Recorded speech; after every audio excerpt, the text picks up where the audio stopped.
The first rays of the sun were already illuminating the river when my father brought out our traditional hand-woven fishing net from the house.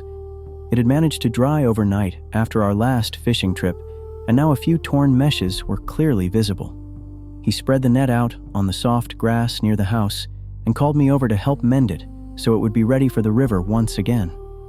We straightened the traditional hand-woven fishing net so that every single loop lay flat. The summer breeze would occasionally lift its light threads, and the sunlight filtered through the meshes, leaving unusual patterns on the ground. My father carefully inspected the net, slowly running his hand along the weave until he showed me the spots that needed to be restored.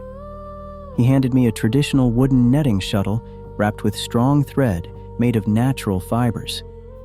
At first my movements were slow, but my father calmly showed me how to pass the thread through each loop so that the new knots turned out as even as the old ones. Gradually, the work became easier.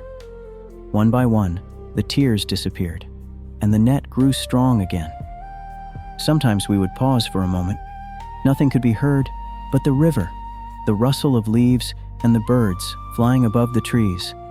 A light breeze touched the net again, and it swayed slowly over the grass, as if already waiting for its next outing to the water.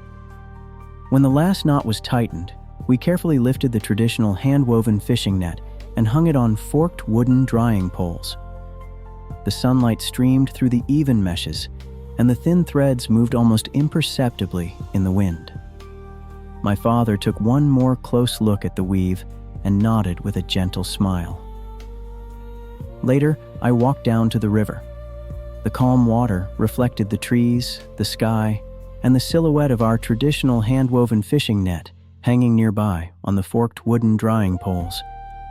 I stood there for a little while longer, listening to the sound of the current, and then slowly walked home as evening began to settle over the village.